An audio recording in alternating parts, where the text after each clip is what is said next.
মালদা থেকে ফারাক্কার দিকে যেতে যে টোল প্লাজাটা পড়ে সেই টোল প্লাজাটা পেরিয়েই আর 18 মাইল এনটিপিসি মোড় আর কি, সেখানে পিটিএস মোড় আর কি, হ্যাঁ ওই পিটিএস মোড়ের একদম এনএইচ লাগোয়া একটা কালী ঠাকুরের মন্দিরের যে দেয়ালটা আর কি, দেয়ালের নিচে যে সমস্ত টাইলসগুলো থাকে সেই টাইলসে গণেশের মূর্তি ছিল এবং সেগুলোকে ভেঙে ফেলেন আর কি। এই রকমের একটা অভিযোগ নিয়ে ভিডিও করা হয় এবং এই ভিডিওর ফলে বিভিন্ন রকমের বায়াস নিউজ বা বিভিন্ন রকমের আরও নিউজ সোশ্যাল মিডিয়ায় ছড়িয়ে পড়ে। এই বিষয়ে এই প্রসঙ্গে আমরা কথা বলবো যে সেদিন অ্যাকচুয়ালি ঘটনাটা কি ঘটেছিল। তার প্রথমে আমরা জেনে নেব পার্থ প্রতাপের আসল পরিচয়। দাদা, আপনার আসল নামটা কি অফিসিয়াল? আমার নাম পার্থ প্রতাপ দাস, আমি social worker and fitness trainer. আপনার অ্যাকচুয়াল বাড়ি কোথায়? অ্যাকচুয়াল বাড়ি রামনগর বালুটোলা, আকন্দবাড়িয়া। আকন্দবাড়িয়া মানে বৈষ্ণবনগর, তাই তো? কালিয়াচক 3 নম্বর ব্লকে পড়ে। আচ্ছা, আপনার সঙ্গে সেদিন যে রাত্রে ঘটনাটা ঘটেছিল, যে এই ভিডিওটা আমি এবং আরো অনেকে দেখেছিল, এই ভিডিও প্রসঙ্গে আপনি প্রথমে কি বলবেন সেটা আমি আপনাকে প্রথমে অ্যাকচুয়ালি আমি ছোট থেকেই না, যে কোনো ধর্মেরই দেবদেবতার যারই নাম থাকুক না কেন, মানে পড়ে থাকতে গেলে যেরকম আল্লাহু লেখা হোক বা চার্চের লেখা হোক, খ্রিস্টানদের যেগুলো, এগুলো সব উঠিয়ে আমি সমাধি করি এবং আমাদেরও প্যাকেটের গায়ের যদি থাকে বা তিরঙ্গা ধ্বজ বা টুপি, ওই নামাজি টুপি, এগুলো আমি বস্তা বস্তা মাটিতে সমাধি করেছি। সেগুলো আমি মানে ভিডিও সেরকম করি না। এই যে ঘটনাটা, এটা 2 বছর আগে আমি দেখেছিলাম, ওখানে গণেশ মূর্তি লাগানো ছিল এবং আমি তখন থেকেই বলি এবং অনেক জায়গাতেই আমার কথা শুনে অনেকেই লাগিয়েছে। আমার ফেসবুকে এগুলো ভিডিও দেওয়ার একটাই মতলব হচ্ছে কি, আমার দেখে যাতে সবাই যারা লাগিয়ে রেখেছে তারা খুলে দেয়। আর কোনো আমার ভাইরাল হওয়ার কথা বা কি যেন ভিউজ পাবো, এগুলোর জন্য আমি করি না। তাই মানে কি আপনি বলতে চাইছেন যে 16 তারিখের রাত্রে যে ঘটনাটা ঘটেছিল সেগুলো ঘটনা এর আগেও আপনি ঘটিয়েছেন? হ্যাঁ, না, অ্যাকচুয়ালি আমি ছোট থেকেই আমি যেখানে ভগবানের নিচে রাখা থাকে আমি বলি, নাম হোক মূর্তি হোক পড়ে থাকলে বলি কি এগুলো খুলে দেন, এগুলো পাপ লাগবে ভগবানের ওখানে। আর ওখানে ঝাঁটা ছিল, জুতো ছিল এবং বয়োজ্যেষ্ঠ একটা মহিলা বসেও ছিল। আচ্ছা, তো ওই যে মানে পিটিএস মোড়ের যে মন্দিরটা, কালীমার মন্দির আর কি, কালী ঠাকুরের মন্দির, ওইখানে অ্যাকচুয়াল কি দৃশ্যটা দেখেছিলেন? একদম নিচে গণেশ লেখা আছে, তারপরে ওম এবং গণেশ এবং জুতো, ওমের গণেশজির মুখে জুতো আর ঝাঁটা যদি থাকে তো কি লাগবে আপনি বলুন প্রথম। আচ্ছা, মানে আপনার মনে হয়েছিল যে ওইখানে ঠাকুরকে অপমান করা হচ্ছে, ওইখানে লাগিয়ে দিয়ে। তো আপনি যখন ওটার ভাঙার প্রস্তুতি নিয়েছিলেন সেই সময় এলাকাবাসীরা ছিল? অবশ্যই অনেকেই ছিল এবং ওখানকার মন্দির এবং কি যেন ওই যে মহারাজজি উনিরাও ছিলেন এবং শাবল উনি এনে দিয়েছিলেন। আর একটা কথা বলি কি, এটার জন্য আমাকে সম্মানিত ওই সুমন ভাই আমাকে করেছিল, হালদার ভাই যাকে আমি বলি, সেই আমাকে সম্মানিত করেছিল মালা টালা পরিয়েই কালী পুজোতেই আমাকে সম্মান করেছিল এই বছরেরই। আর আমি বলেছিলাম কি আমাকে এগুলো সম্মান, মাইকেই বলেছিলাম কি এইগুলো সম্মানে চাই না, আমার ওই গণেশজি আর ওমগুলো ওখান থেকে উঠিয়ে দাও ভাই। সবাই বলেছিল হ্যাঁ তুলে দেবো। এবার ওদের দিক থেকে আমি স্যাটিসফাইড ছিলাম। তারপরেও আমি যে ভাইটা আমাকে নিয়ে যায় এবং নাম্বার দেয়, প্রধান ভাইয়ের নামও জানি না এখন ঠিক মতন, নাম্বার তো ওরাই দিল। দেওয়ার পর আমি প্রধান স্যারকে বলেছিলাম, হ্যাঁ তখন এবার আমি বলেছিলাম একটা মিস্ত্রি দিয়ে আমরাই ভেঙে টেঙে ওটা ঠিকঠাক করে দেবো, আমি লেবারের মতন কাজ করে দেবো, এটা আমি বলেছিলাম। আচ্ছা, তারপর এবার ওখানকার ছেলেরা বা সবাই যখন সবাই ছিল শুনছিল, তো বলছে প্রধান স্যার বলে দিয়েছে চলো এবার ইট পাটকেল দিয়ে ওরাই ভাঙতে লেগেছিল। আচ্ছা, এটা একটা যেটা শুনলাম যে প্রধান সাহেব আপনাকে নাকি বলেছিল যে আগামীকাল, মানে 16 তারিখ নয় 17 তারিখে আগামীকাল, মানে আমি মিস্ত্রিতে বলেছিলাম, হয়তো বুঝতে টুঝতে দুজনেরই একটু গন্ডগোল হয়েছে হয়তো। প্রথমে 10-12টা মহিলা যারা কীর্তন করে তারা কিন্তু বললো কি বাবা খুব ভালো কাজ করেছো, খুব কি এতদিন থেকে হয়নি, এটা হলো খুব ভালো কাজ, আমাদেরও পা লাগছিল বসতে পারে, এরকম বলেছিলেন এলাকাবাসী বলেছিল, সবাই বলছিল। নাম্বারটা নিয়ে আমি বললাম তাড়াতাড়ি আসো, আমাকে এখানে বিপদে ফেলে দিয়েছে। আমি ভেবেছিলাম কি আমাকে ওখান থেকে উদ্ধার করবে, কিন্তু ও যে ভিডিও শুরু করে দিয়েছে, আমি তবুও ভাবলাম কি যখন আমার সঙ্গে এসে ভিডিও বানাচ্ছে আমি ভাবলাম কি ওরা হয়তো একটা সবুত লাগছে, আমাকে এটা করে দিতে হবে। আচ্ছা, ঠিক আছে। এবং আমি টাইলসটাও করে দিতে চেয়েছিলাম, ওরাও রাজি হলো এবং আমাকে ওখানে যে নেক্সট স্যার যিনি এসেছিলেন তিনিও আমাকে বললো তুমি যাও যাও যাও আমরা মানে ইয়ে করে দেবো। আমি তবু বললাম আমি টাইলস দিব। হ্যাঁ, ওই নেক্সট স্যারটাকে কে আপনাকে বলেছিলেন যে আপনি যান? মানে ওখানকার এমএলএ মহাশয়ার হাজবেন্ড, মানে বাচ্চু স্যার। আচ্ছা আচ্ছা, সে আপনাকে বলে সেই সময় এসেছিলেন মন্ডল বাবু। আচ্ছা, তো উনি এসে আপনাকে বললেন যে আপনি চলে যান, আমরা দেখে নিচ্ছি বিষয়টা। উনি আমাকে চেনেন বা ইয়ে করেন। আমি প্রথমে আগে জোরহাত করে বললাম কি আমার ভুল হয়ে গেছে, আমি তো ভাঙিনি, তবু আমি মানে বলে দিলাম কি ভুল হয়েছে, আমি টাইলসটা লাগিয়ে দিব। আচ্ছা। তবে না কালকে এসে করে দিও বা ইয়ে করে দিও। আমি ওটা স্বীকারও করলাম। আর আমি তৎক্ষণাৎ পরের দিন আমি জীবনে টাইলস ফাইলস কিনতে যাইনি, আমি 6টা দোকানে দাম দর করছিলাম। ইন দ্য মিন টাইম আমার কাছে কল আসে কি এরকম মানে নিউজ হচ্ছে তোমার ব্যাপারে কি তুমি হিন্দু মোহামেডানের লড়াইয়ের জন্য মন্দির ভাঙতে গেছো রাতের অন্ধকারে। কিন্তু রাত তখন 7:30 পৌনে 8টা নাগাদ। আচ্ছা, হ্যাঁ, তারপর এবার ভাঙাভাঙি করতে করতে হয়তো 9টা 9:30 বেজেই যেয়ে হবে। 2 ঘন্টা ধরে ভাঙার কাজ মানে চলছিল অ্যাকচুয়ালি মানে কুড়াচ্ছিলাম আমি ওই আচ্ছা। মানে টাইলস গুলো যাতে কারো পায়ে না লাগে সেই জন্য কুড়িয়ে এক জায়গায় মানে পুঁতে দিতাম। পুরোটাই একটা শ্রদ্ধার বিষয় আর কি, যে ও শ্রদ্ধার ছলে এই কাজটা করতে গেছিলেন আর কি। সেটাকে তো এখন যেটা প্রশ্ন আপনার কাছে, যে প্রশাসনিক দিক থেকে কি কি হস্তক্ষেপ করা হয়েছিল আপনার সঙ্গে?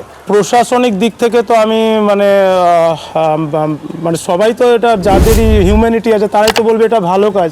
তো আমি এই দিক থেকে স্যাটিসফাইড ছিলাম। প্রশাসন আমাকে এখানে আসা মাত্র আমাকে ভিলেজ পুলিশ আসলো, আমি সঙ্গে সঙ্গে তার বাইকে চেপে যাই। তখন আমাকে কালিয়াচক থানা থেকে বৈষ্ণবনগর থানা নিয়ে যায়। আমি স্যারকে সব ঘটনা বলি এবং স্যার বললো কি ঠিক আছে সব ইয়ে হবে। তারপরে কি হলো না হলো আমাকে কোর্ট ফোর্ট নিয়ে যে একদম এই যে আমার ছোট থেকেই আমি নিজে না খেয়ে কাউকে মানে খাইনি কোনোদিন। আজকে যে আমি বেরাতে পারছি না বা যেতে পারছি না এই মিডিয়ার চক্করেই বলতে পারেন, বা না এই ভিডিওর ফুটেজ ভুলভাল নিয়ে যে আমার একটা আলাদা একটা ইয়ে দিয়েছে, সেটা তো আমার মানে আমার ব্যাপারটা সেরকম অ্যানিম্যাল লাভার যারা তারাই বুঝতে পারবে কি ওদেরকে আমি 25 বছর ধরে কালিয়াচকে খাইয়ে এসছি ছোট একদম রোজকার। এটা আমার জ্বর হলেও আমি ছাতা নিয়ে হয়তো গেছি কি বৃষ্টির সময়ও কি ওদেরকে না হলে 10 জনকেও কালিয়াচকের এলাকাতেও আমাকে রাত করে খাওয়াতে হবে। এটা একটা আমার মানে হ্যাবিটে পরিণত হয়েছে। আসলে কি বলুন তো, যে অনেকেই জানে পার্থ প্রতাপ বাবুকে, যে উনি বহুদিন ধরে উনি বললেন যে 25 বছর ধরে রাস্তার প্রাণীদের, অবহেলিত মানুষদের, পরিত্যক্ত মানুষদের সেবা যত্ন ব্যবহার, উনাদের সঠিক চিকিৎসা সমস্ত কিছু করে থাকেন একা হাতে। এবার এই যে একটা অভিযোগ, এই যে একটা অ্যালিগেশন এবং তারপরে যে একটা নিউজ হওয়া, সেটা উনাকে মানসিকভাবে ভেঙে ফেলেছে। আরও একটা আপনার সম্পর্কে যেগুলো আমরা মন্তব্য পাচ্ছি বা সোশ্যাল মিডিয়ায় যে সমস্ত মন্তব্য ভাইরাল হচ্ছে, যে বর্তমানে ভারতবর্ষের চারদিকের একটা আবহাওয়া, ধর্মীয় আবহাওয়া বা রাজনীতিগতভাবে একটা আবহাওয়া, আরএসএস বলুন বা বিজেপি বলুন বা আরও অন্যান্য যে সমস্ত দলগুলো রয়েছে আর কি তাদেরই বলুন, তো এই ক্ষেত্রে যে আপনার নামে একটা আমরা মন্তব্য পাচ্ছি যে আপনি নাকি আরএসএস এর বা বিজেপির হয়ে নিবৃত্তে কাজ করছেন, মানে আপনাকে এই কাজগুলো করার জন্য রেখে দেওয়া হয়েছে। কারণ এখানকার যে অধিবাসী, মালদা বলুন বা মুর্শিদাবাদ বলুন, এখানে মুসলিম এবং হিন্দু সহাবস্থান করে বহু বছর ধরে এবং সেই জায়গাগুলোতে যেন বিবাদ সৃষ্টি হতে পারে তার জন্য আপনাকে রাখা হয়েছে। এই বিষয়ে আপনি কি বলবেন? অ্যাকচুয়ালি বলি, আমাকে সার্চ করুন, বাড়ি টাড়ি সব সার্চ করুন, আমার অ্যাকাউন্ট নাম্বারই নাই। আমি আমার মানে কি বলবো। আর এইটাতে যে বলছে মানে বলে বোঝাতে পারবো না আমি কি আমি নিজের টাকা যা ইনকাম করি সেটা আমি এদেরকেই খাইয়ে দিই সম্পূর্ণটা। আর কেউ যে আমাকে ফান্ডিং করে কি টাকা এত পাই কোথায়, কি করে, হ্যান করে ত্যান করে, কেউ ওকে দিচ্ছে। আমি কোনো স্কুলে গেছিলাম কি আমাকে যোগা শিখাতে দেন বাচ্চাদের জন্য, তো বলেছে আমি যোগীজির লোক, কেউ বলেছে আমি মোদিজির লোক, কেউ বলেছে দেখুন আমি মাঝে মাঝে গেরুয়া পরি, হ্যাঁ মানে পাগড়ি লাগাই, এটাতে অনেকে অনেক কথা বলে।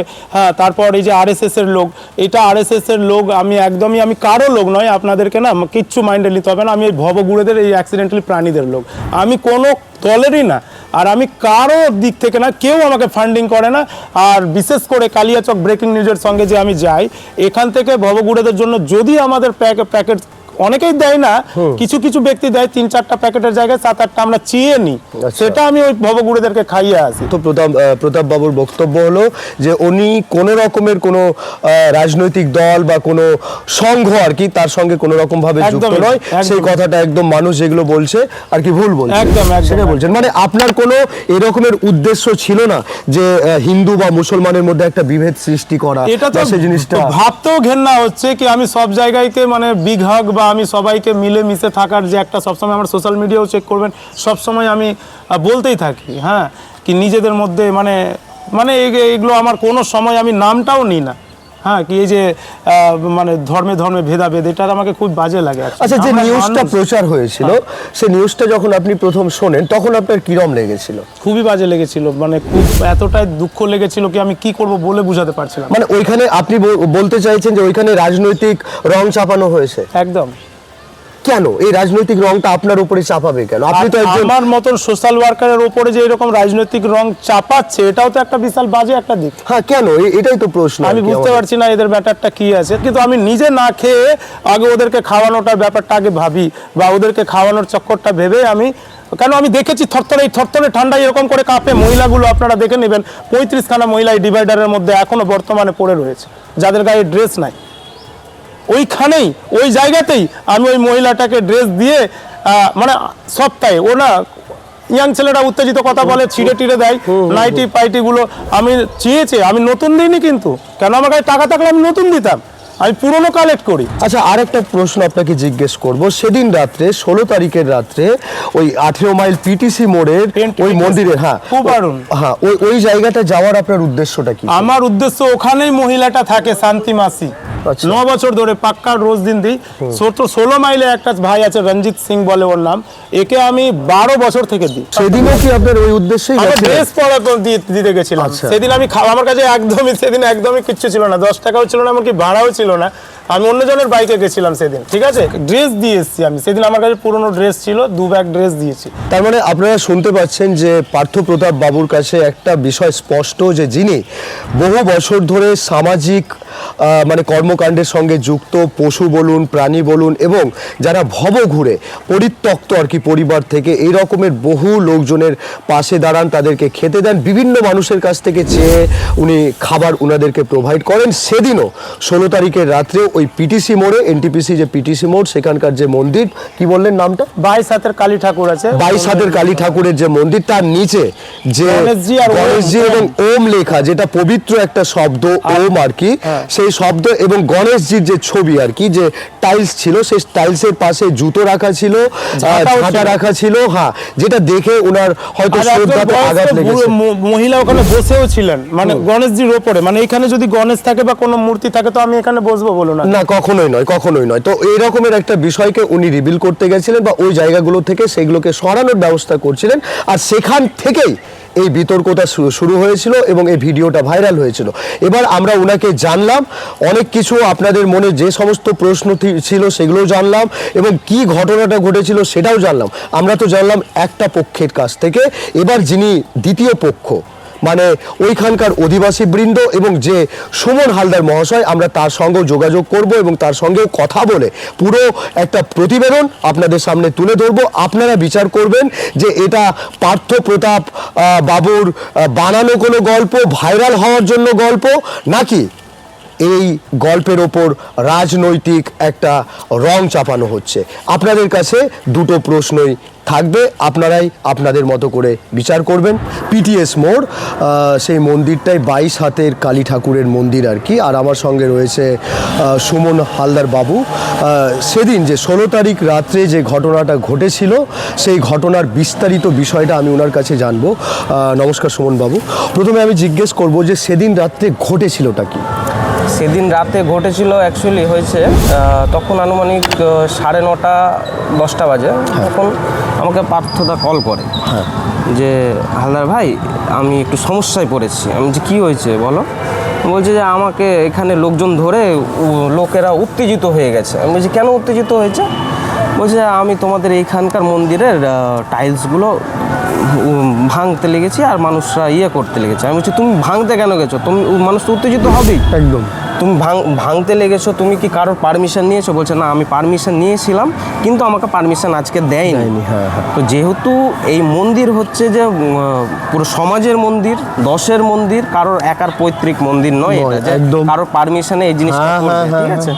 এখন যদি এইখানে প্রধান, এমএলএ, প্রধানমন্ত্রীও এসে যদি এই মন্দিরে যদি ও নিজে একা যদি ভাঙার চেষ্টা করে আমাদের পারমিশন ছাড়া, সমাজের পারমিশন ছাড়া, তাহলে আমি সেখানেও প্রতিবাদ করতে ছাড়বো না। একদম। ঠিক আছে, সেইখানে এসে তখন আমি আসলাম, দেখছি না ওকে ধরে সবাই বলছে যে না তুমি এটা করেছো কেন, এই করেছো কেন। আমি যদি না আসতাম তাহলে হয়তো ব্যাপারটা আরেকটু বাড়তো, অন্যরকম পথে যেত। হ্যাঁ, সুতরাং আমি এসে তারপর ওকে বললাম যে তুমি এটা করলে কেন, এটা করেছো? বলছে যে না, আমি সঞ্জয় যে প্রধান আছেন আর উনি আমাদের সম্পাদকও আছেন মন্দির কমিটির সম্পাদকও আছেন, ওনার পারমিশন নিয়েছিলাম, ওনার পারমিশন নিয়েছিল। আর সঞ্জয় প্রধান উনিও এখানেই ছিলেন আর কি। হ্যাঁ, আমার ভিডিওতেও দেখেছেন। আমি ওনাকে আবার জিজ্ঞেসও করেছিলেন, রাইট যে না তুমি এরকম ওকে পারমিশন দিয়েছো? ওখানেই বললো যে না, আমি পারমিশন দিইনি, আমরা পরবর্তী দিন মানে কালকে পরের দিন এসে দেখবো এবং ব্যাপারটা ভালো করে আলোচনা করবো গ্রামবাসীর সাথে, কমিটির সাথে একসাথে বসে, তারপরে কোন একটা সিদ্ধান্ত নেওয়া যাবে, সিদ্ধান্ত নিয়ে একটা কাউকে লাগিয়ে, মিস্ত্রি লাগিয়ে সেগুলোকে খুলে নেবো এবং অন্য টাইলস লাগিয়ে দেবো। এই পার্থদার এটাই ভুল হয়েছে, সে কমিটির পারমিশন ছাড়া নিজে থেকে ও করতে লেগেছিল। তার উদ্দেশ্য ছিল না যে না কোনো দাঙ্গা লাগানোর অথবা কোনো মানে বিবাদ হোক বা সাম্প্রদায়িক বিবাদ হোক, এটার ওর উদ্দেশ্য ছিল না। আচ্ছা, ও ওই দিন এসছিল কেন এখানে মন্দিরে? ও পার্থদা প্রায় আসে এখানে, হ্যাঁ, এমনিও আসে, ছোট বাচ্চাদের সাথেও মেলামেশা করতে খুব পছন্দ করে এবং পশুপ্রেম আছে। আমি এর আগেও বলেছি, পরেও বলেছি, ওর পশুপ্রেম আছে এবং বিভিন্ন জায়গায় ও পাগলদের সোশ্যাল ওয়ার্ক করে, সেগুলোতে আমি খুব অ্যাপ্রিসিয়েটও করি। সেই জন্যই আমার ওর সাথে যোগাযোগ, ঠিক আছে, যে ও যেহেতু এরকম সোশ্যাল ওয়ার্ক সমাজসেবী, তাই জন্যই আমি ওর সাথে যোগাযোগ করে ওর অ্যাপ্রিসিয়েট করি, অনেক সাপোর্টও করতাম এবং এখনও করি, না করা নয়। তো সেদিন ওটার কারণেই এসেছিল। তারপর যখন দেখে যে এরকম ব্যাপারটা, কল পারমিশন ছাড়া ও এটা করে, এটা ওর। আচ্ছা, এলাকাবাসী মানে এখানকার এলাকাবাসী কি ওকে হেল্প করেছিল এগুলো ভাঙতে না বা খুলে নিতে, খোলার জন্য?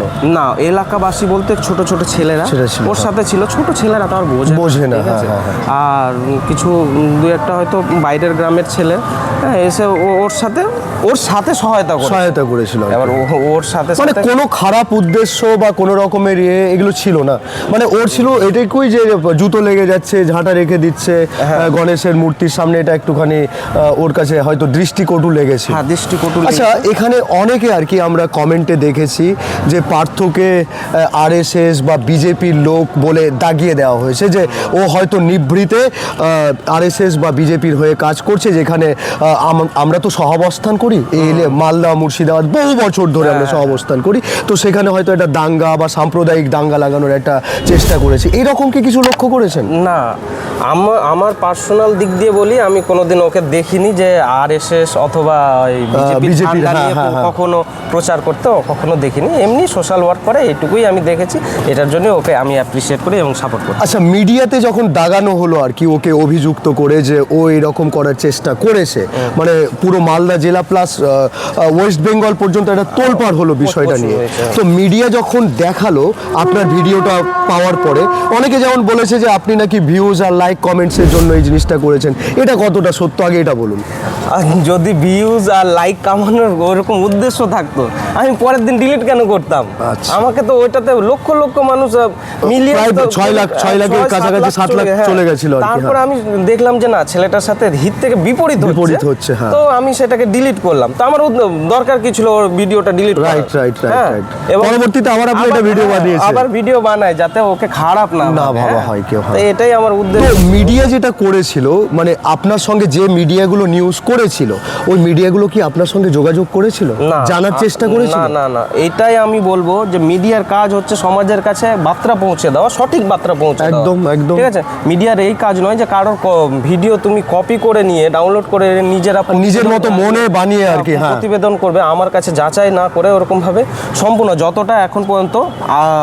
এই দাদা, তুমি প্রথম এলে দাদা, মানে ফোন করলাম আর কি যে কি হয়েছিল ঘটনাটা, তুমি তার আগে কেউ আমাকে ফোন করে জিজ্ঞেস করেনি ব্যাপারটা কি হয়েছে, সত্য ঘটনাটা কি হয়েছে সেটাকে জিজ্ঞেস করেনি। এবং পরে যে ভিডিওটা দিই সেটাও কেউ প্রতিবেদন করে চালায়নি আর কি। মানে আপনারা দেখতে পাচ্ছেন যে বায়াস নিউজ কি করে মিডিয়াগুলো ছড়িয়ে দিচ্ছে। মানে সুমন বাবুর প্রোফাইল থেকে ভিডিওটাকে ডাউনলোড করে সেই ভিডিওকে নিজের মতো করে রং চং চাপিয়ে সেটাকে আপনাদের কাছে প্রেজেন্ট করা হয়েছিল।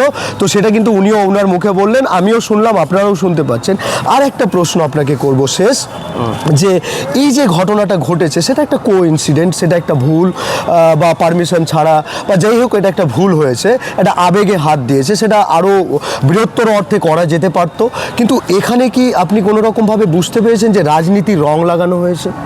হ্যাঁ, পরে আমি মানে নিউজগুলো দেখে বুঝতে পারলাম যে কিছু কিছু মানুষ রাজনৈতিক রং লাগানোর চেষ্টা করেছে এবং সাম্প্রদায়িক রং লাগানোর চেষ্টা করেছে, যেটার উদ্দেশ্য আমার তো ছিল না যে না ওই রকমটা হোক। আমার উদ্দেশ্য ছিল শুধুমাত্র আমাদের আশেপাশে গ্রামবাসীরা যাতে জানুক, কমিটির সবাই যাতে জানুক যে না এটা কারোর নিজস্ব ডিসিশনে হয় না। হ্যাঁ, ঠিক আছে, হ্যাঁ, ঠিক আছে, কারোর নির্দিষ্ট একজনের ডিসিশনে হয় না, একদমই হবে না। এটা কমিটি রয়েছে, গ্রামবাসী রয়েছে, এলাকাবাসী রয়েছে, তারা মিলে সিদ্ধান্ত নিয়ে এটাকে করা যেত আর কি। এই মন্দির মসজিদ তো সবার জন্য, যে যেখান থেকে আসতে পারে, পৃথিবীর যে কোনো প্রান্ত থেকে আসতে পারে। তো যাই হোক, আমার খুব ভালো লাগলো। তো আপনাকে আর একটা কথা বলবো যে আপনি দর্শকদের প্রতি যারা ভুল ভেবেছে বা ভাবছে এখনো, তাদের প্রতি কি বলবেন? দর্শকদের বলবো যে পার্থ প্রতাপ দাকে তোমরা কেউ দাঙ্গাবাজ ভেবো না, হ্যাঁ, যে সে দাঙ্গার উদ্দেশ্যে এরকম করেছে। সে ওই জিনিসটা ওর ভুল মনে হয়েছে, চোখে লেগেছে কটু, যে গণেশের মূর্তি, শ্রদ্ধেয় গণেশ ঠাকুরের মূর্তি নিচে লেগে আছে, সেটা হয়তো কমিটির দ্বারা খোলা হতো। হ্যাঁ। তো সে নিজে থেকে করতে গেছে, এটাই ওর ভুল হয়েছে এবং সে নিজে ভুল স্বীকারও করেছে, স্বীকার করে যে না আমার ভুল হয়েছে এবং কমিটিকে ও আশ্বাস দেয় যে না ওই টাইলসগুলো সে আবার পুনরায় লাগিয়ে দেবে বলতে ওটার খরচা দেবে এবং কমিটি ওটা মিস্ত্রিরা নিজেরা লাগিয়ে নেবে। তো সুতরাং ওর উদ্দেশ্য ছিল না দাঙ্গা অথবা কোনো রকম অসাধু উদ্দেশ্য বা কিছুই ছিল না। মানে ও সরল মনে চেয়েছিল যে গণেশ ঠাকুরের যে টাইলসের মার্বেলসটা ছিল আর কি লাগানো, সেটা যেন পায়ে কারো না লাগে। আরেকটা ব্যাপার হচ্ছে যে সেদিন রাতে ওই সব কিছু নিজে ভুল বুঝতে পারে যে না ওই জিনিসটা একটু বাড়াবাড়ি হয়েছিল। তারপর ও ভুল বোঝাবুঝি সব কিছু আমাদের মিউচুয়াল হয়। আমাকে প্রশাসন থেকে কল করে যে না তোমরা একটা কমপ্লেন দাও যদি প্রয়োজন হয়। তখন আমি নিজেই বললাম যে, এবং সবাই বললো যে না কোনো ওটা দরকার নেই, আমরা এখানে মিউচুয়াল করে নিচ্ছি, আর প্রয়োজন নেই প্রশাসনিক কোনো কিছু করার। একদম। তারপরে ওকে সসম্মানে ভালোভাবে ওকে পাঠানো।